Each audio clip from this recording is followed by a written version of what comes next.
The title of this sermon is Protecting the Unborn. If you want to open up your worship guide and take some notes, Protecting the Unborn. And so we're going through this sermon series that has the same title as our Christmas offering, Send It Ahead. And so what we've been doing in this sermon series, and today's the last Sunday in the series, but we've been tackling each of the issues that we're raising money for and just talking about why they're important and why they deserve our time and our energy and our attention and our money.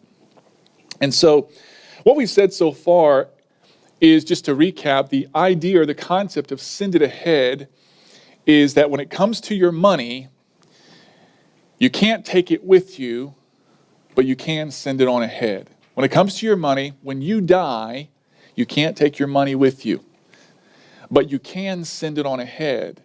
And what that means is that Jesus taught, and the Bible teaches, that the way you get your sins forgiven, the way you're reconciled to God, is by putting your faith in Jesus Christ as your Savior and Lord, and as God's payment for your sin. And God forgives your sin, and God saves you, comes into your life. And so salvation is a free gift, and salvation is by grace through faith. However, the Bible teaches that the level of your reward, or the size of your heavenly reward, and the level of your joy in heaven, well, that depends on what you do in this life. Heaven is a free gift for those who put their faith in Jesus, but the size of your heavenly reward, your heavenly treasure, depends on what you do in this life. And Jesus said in Luke 12:33 that one of the ways that you can build up your heavenly reward is by giving to the what? Giving to the poor. That's right, giving to the poor.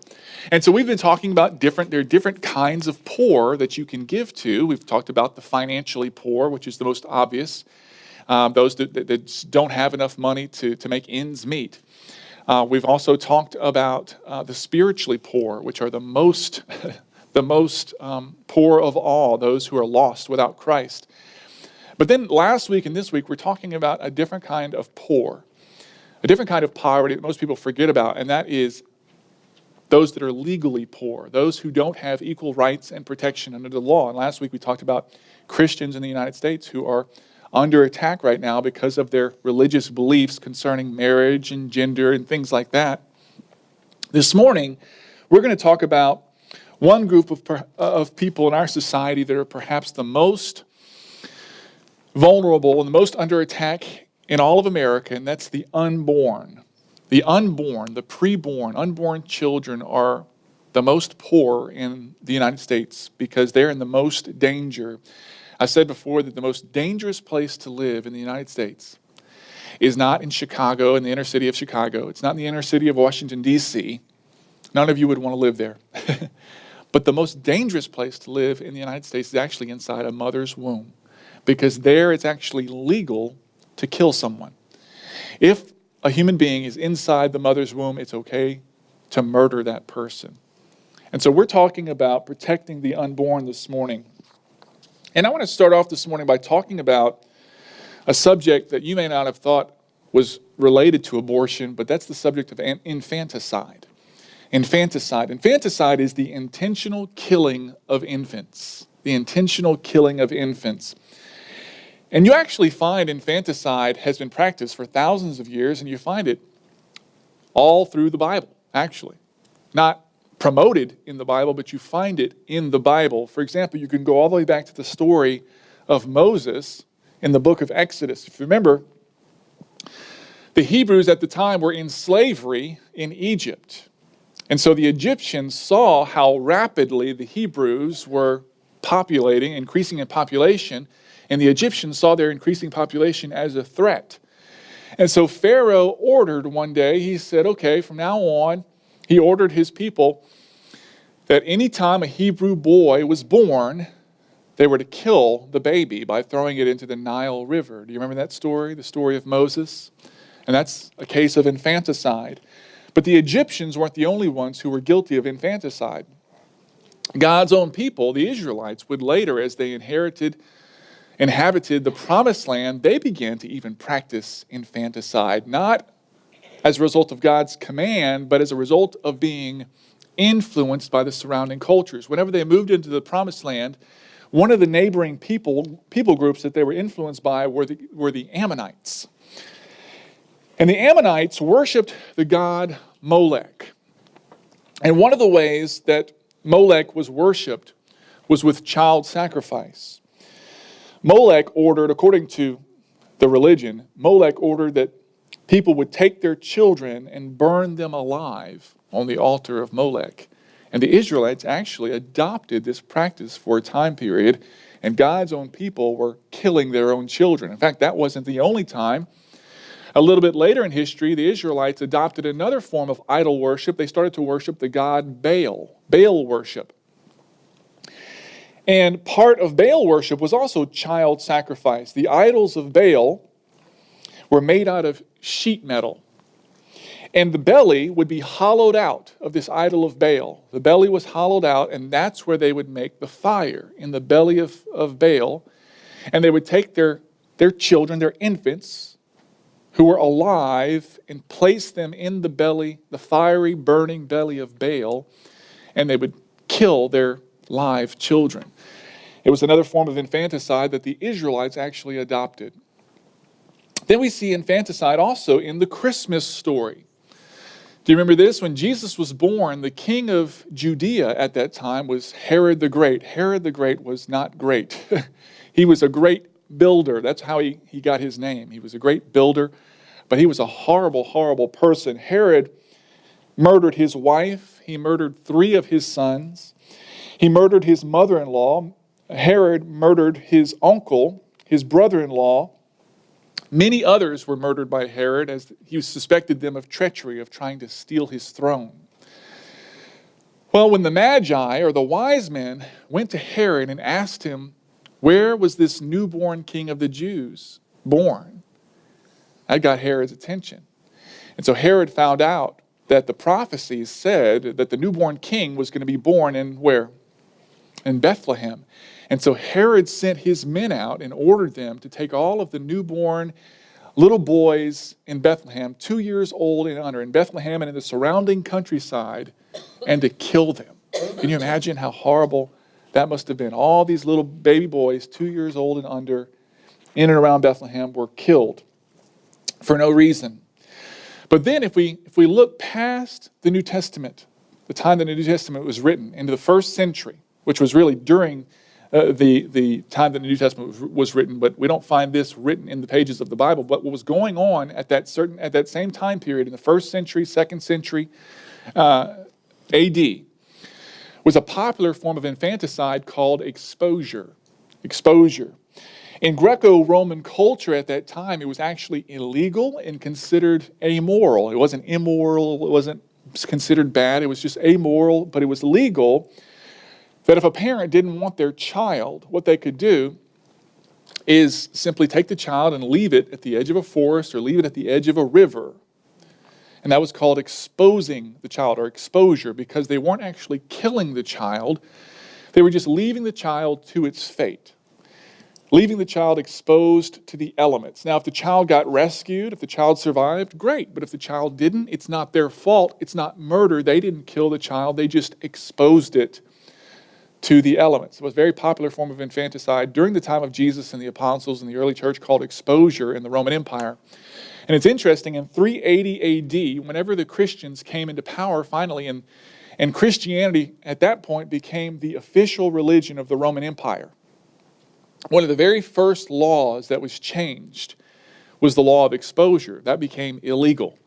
Christians said, we're not going to allow this to happen anymore, because what Christians were doing from the very first century is whenever the Christians would find a baby that was being exposed on the edge of the river, on the edge of the forest, Christians would take that baby in and Christians would raise it as their own.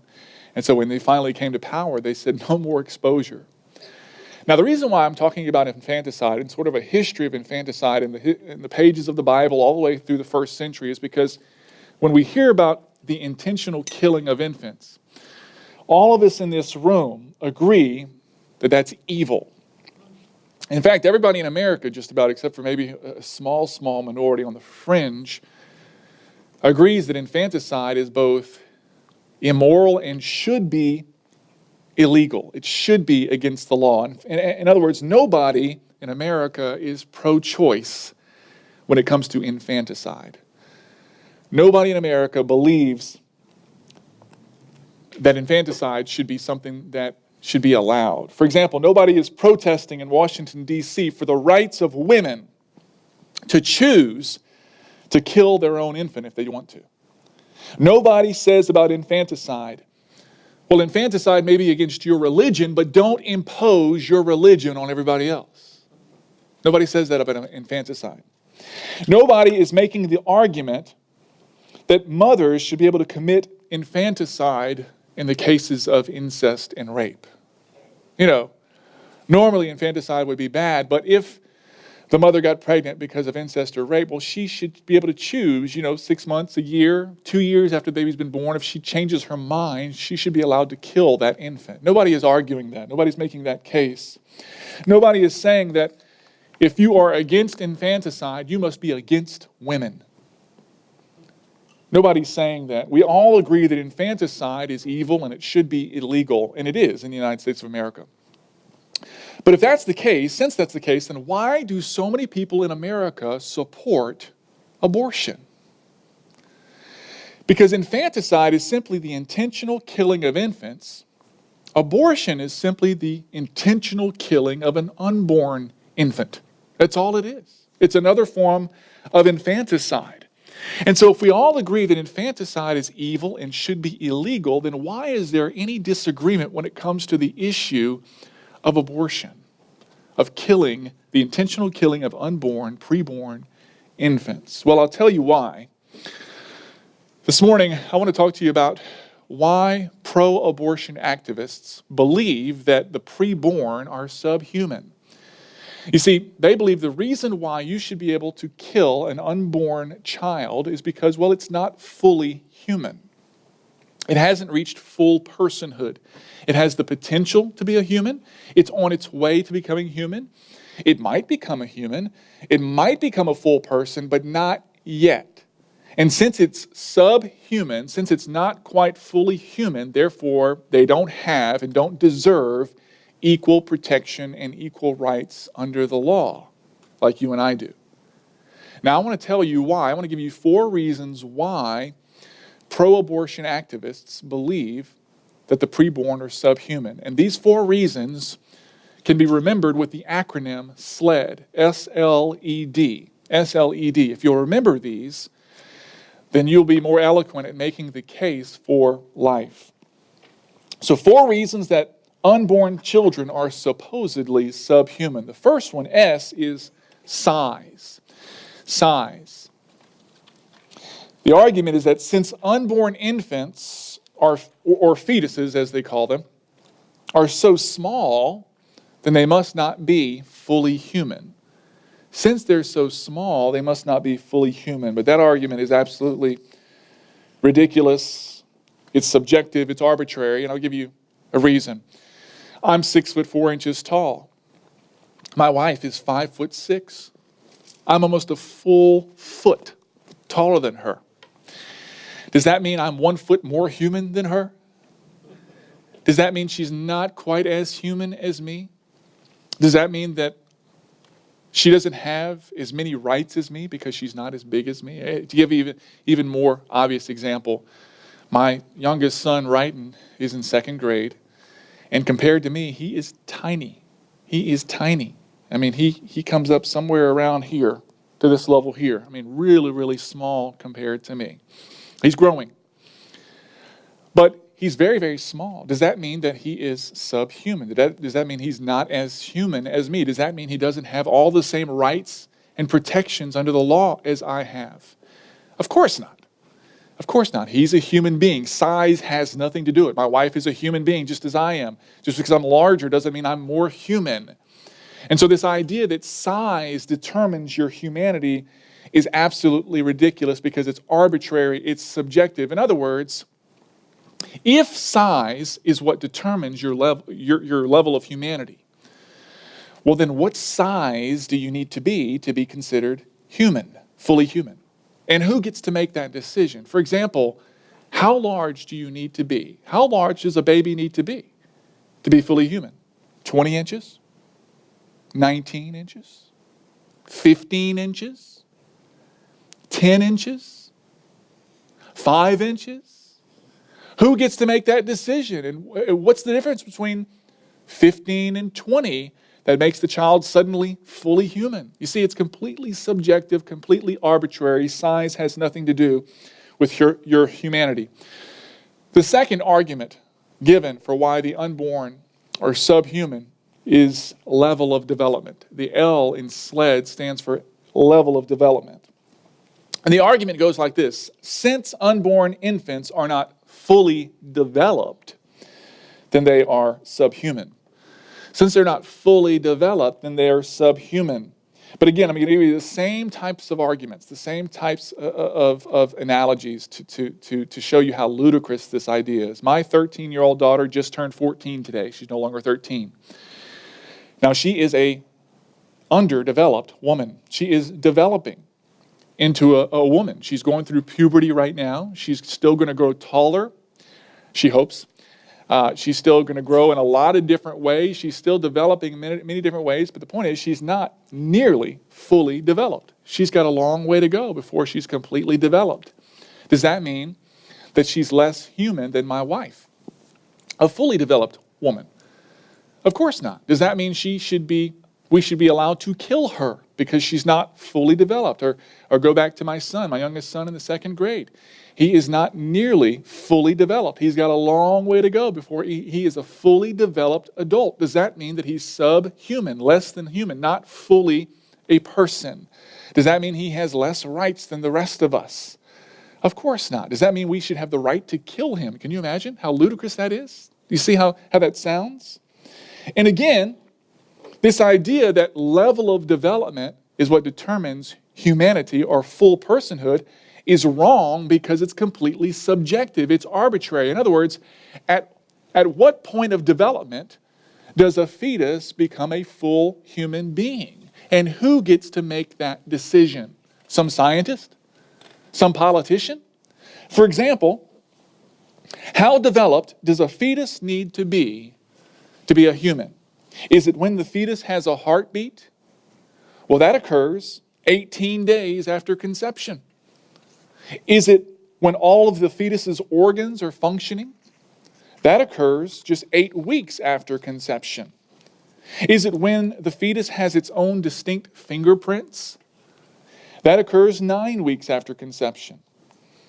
Is it whenever the fetus can feel pain? That occurs 10 weeks after conception. Is it whenever the fetus can smile? That occurs 12 weeks after conception.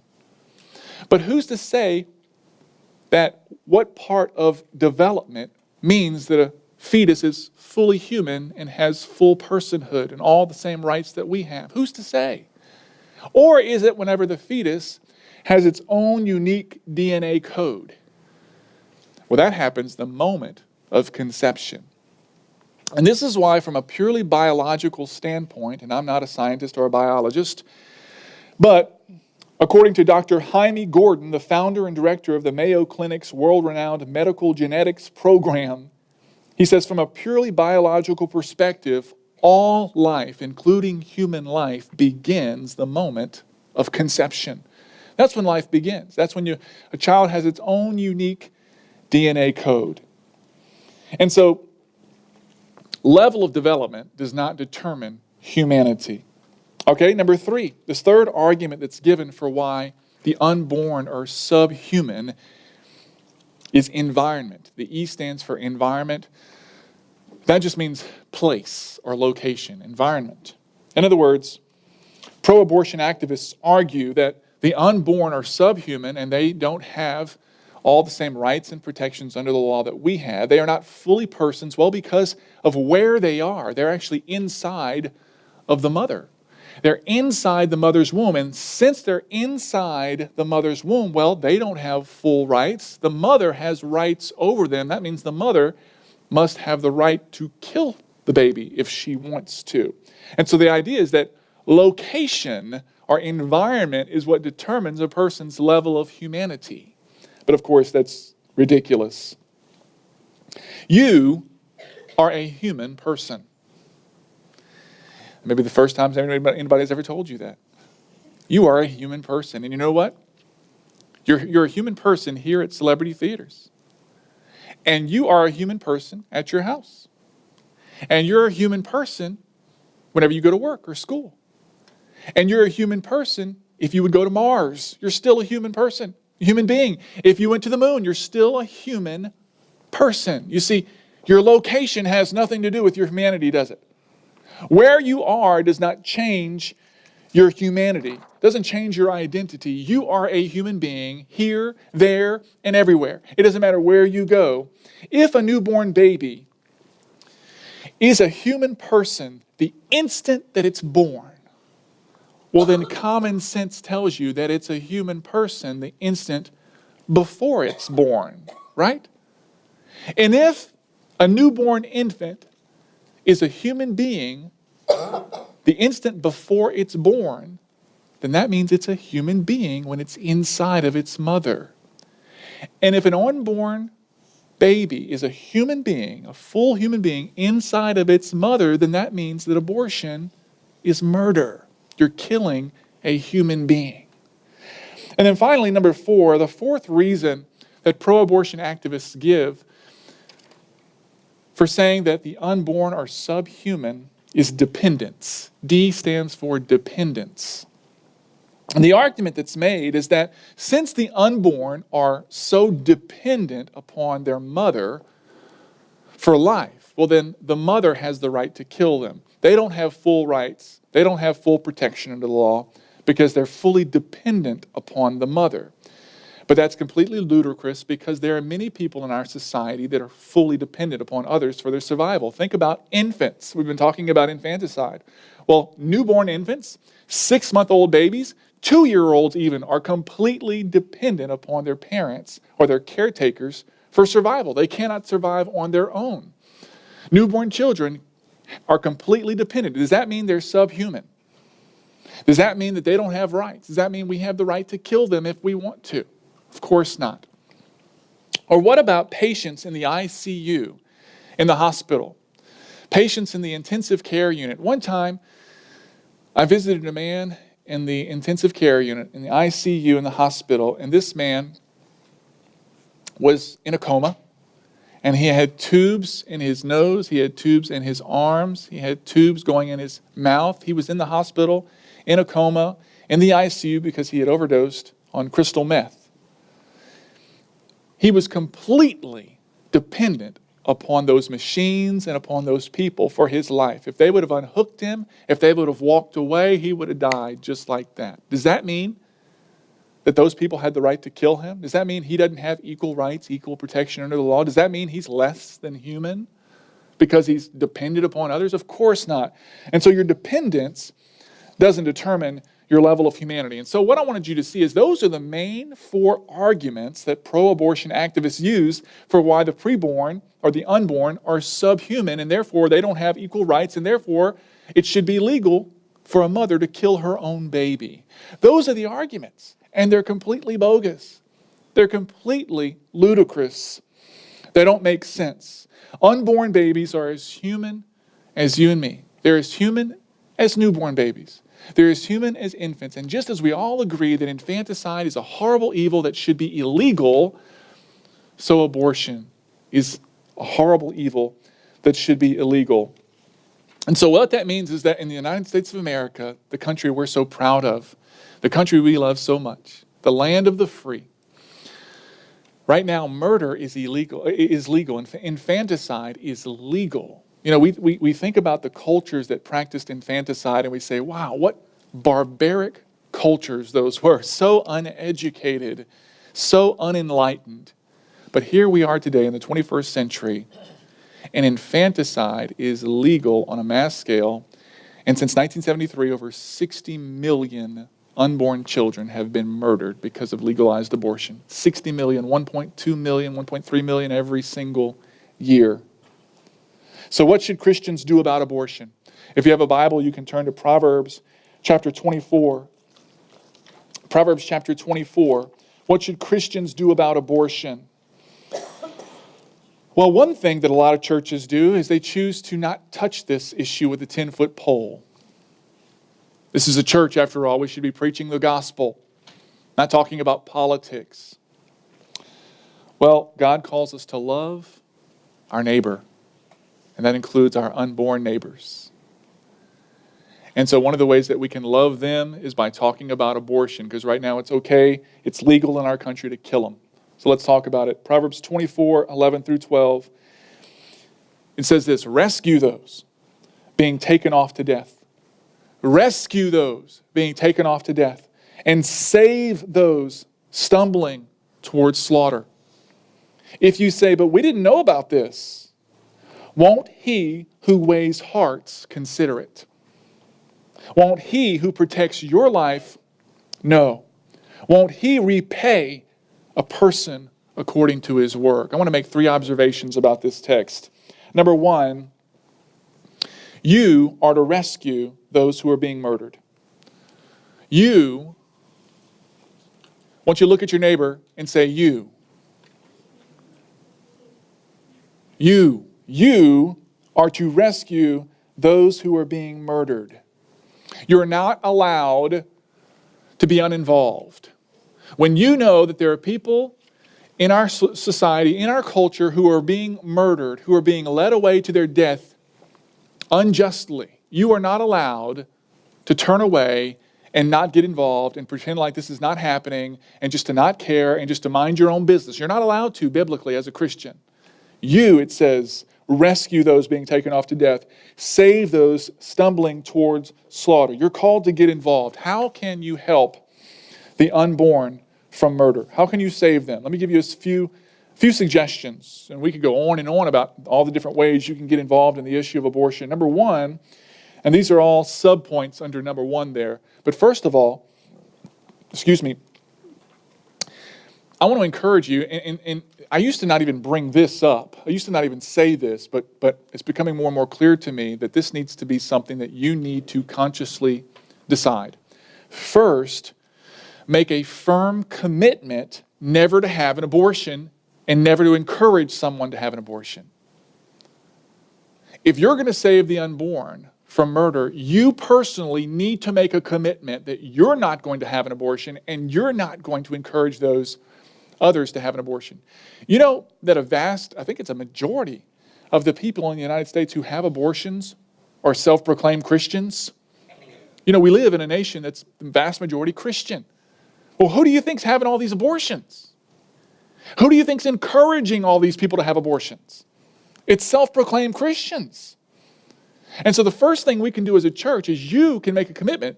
Parents, if your children, let's say your daughter gets pregnant because of rape or incest, what are you going to tell her?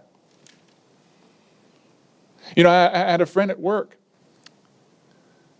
and he's an atheist. So this should actually fit his worldview. But we were talking about the issue of abortion.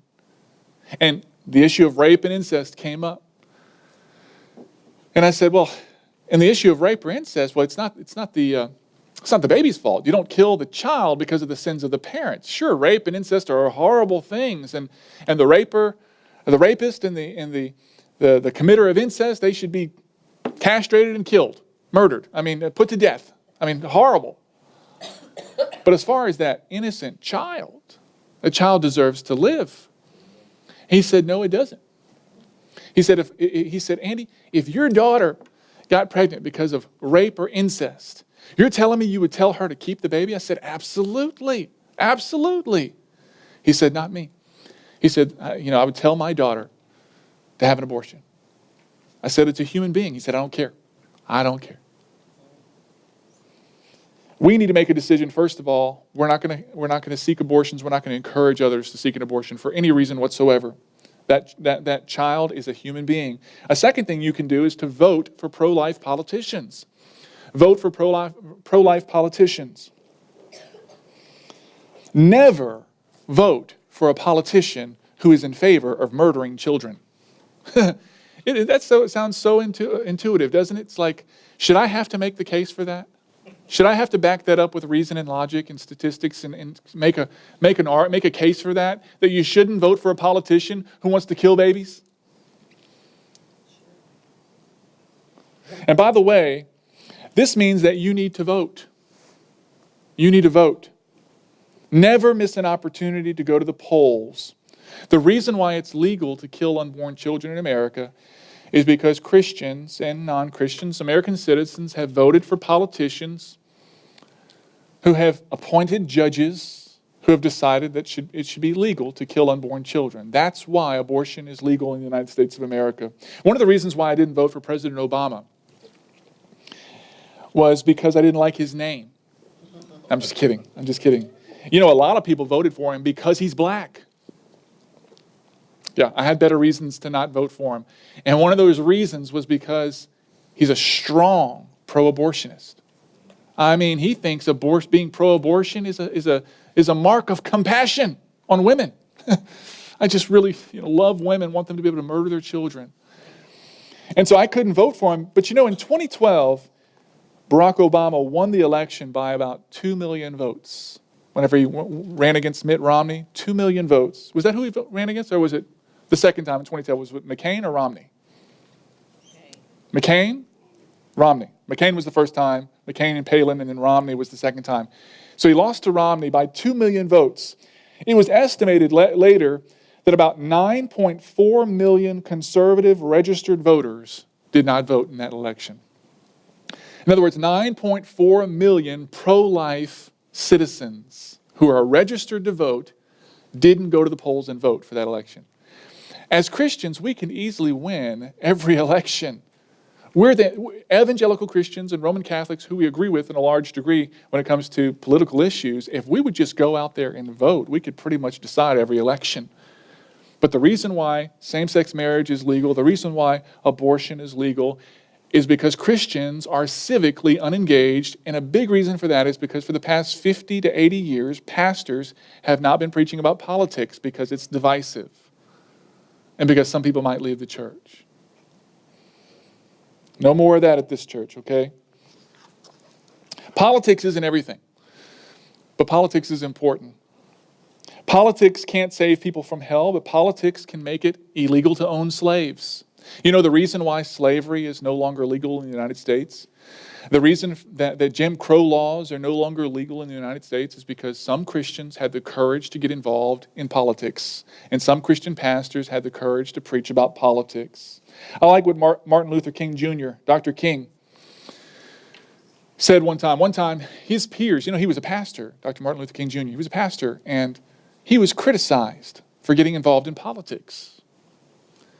And different people said, I don't know why you're getting involved in politics. You should stick to the gospel. It's not the job of the church to get involved in politics. Just stick to the gospel.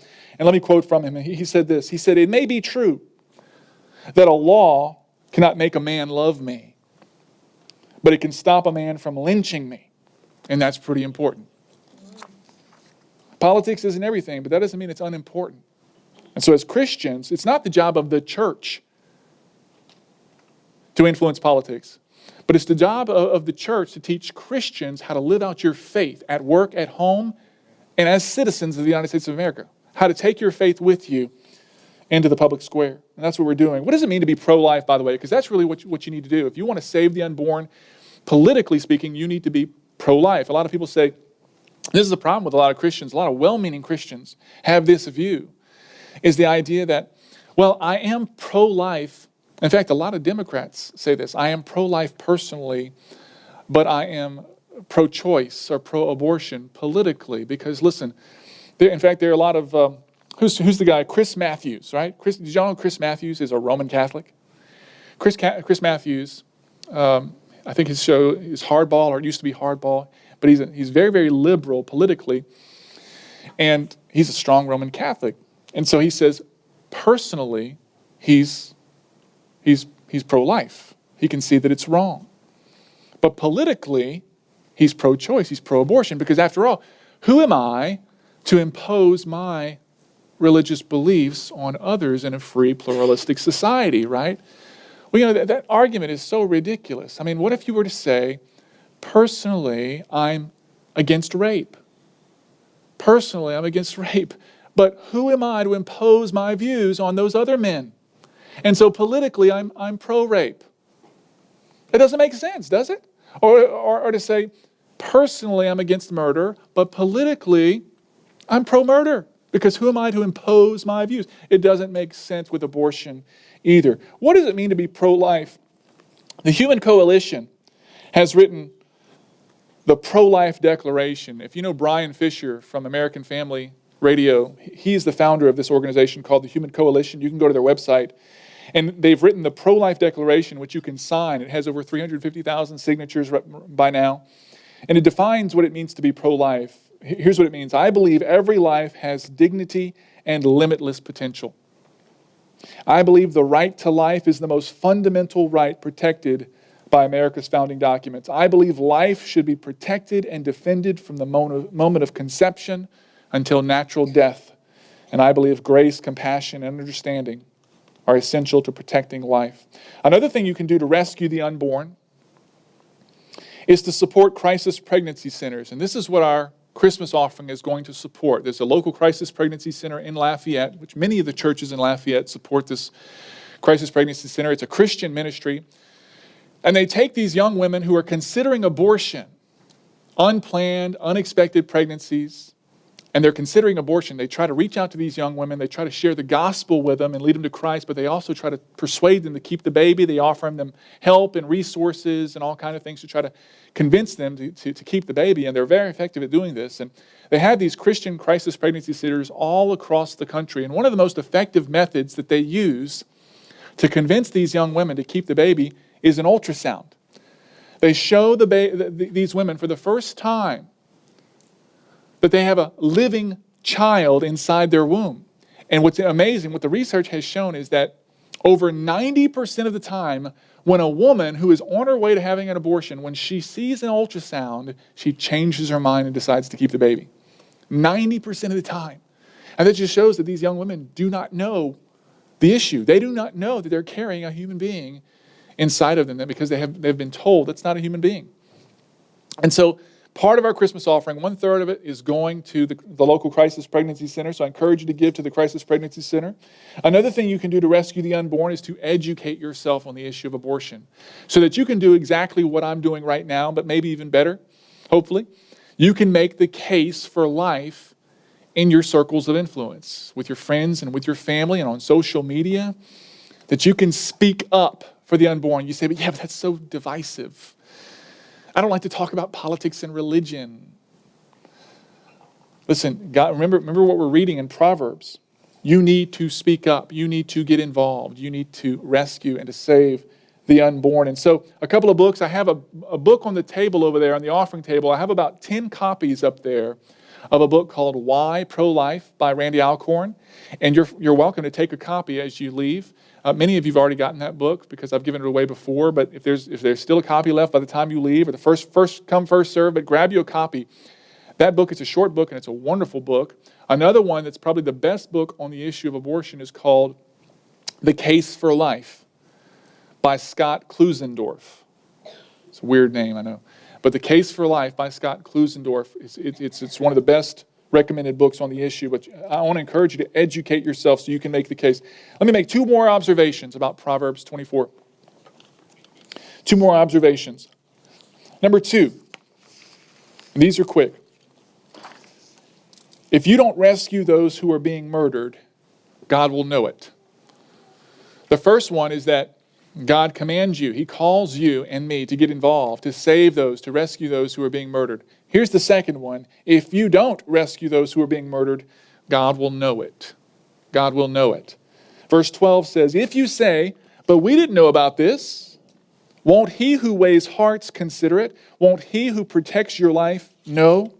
There is always, and there always will be, the temptation for Christians to not get involved in hard issues. And when it comes to the issue of abortion, it's much easier, it's much safer, it's much cheaper to not get involved, to not touch such a controversial issue, to not get involved in politics.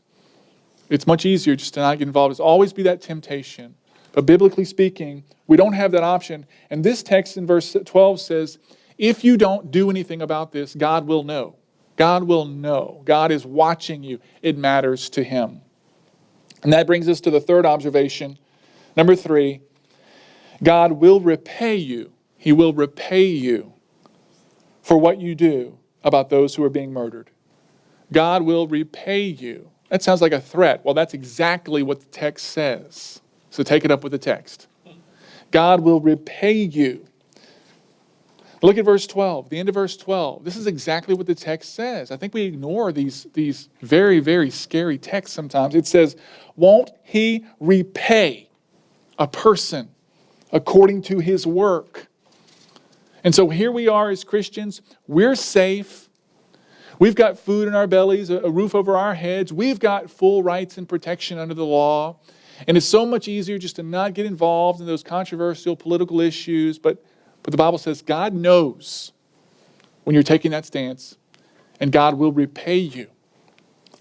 What does that mean exactly? I don't know, and I don't want to find out. It doesn't say, but I don't want to find out. And so let me conclude by just reminding you that we're talking about this morning the issue of infanticide. We're talking about the intentional killing of infants and how that's immoral, and we all agree that that should be illegal, and yet in the United States of America, it's legal to kill unborn infants. It's legal.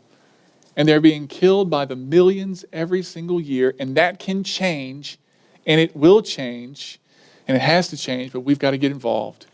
We've got to protect the unborn. And so I want to encourage you to go out there and embody the gospel of Jesus Christ, which is all about God sending his son Jesus to sacrifice everything to save us from death.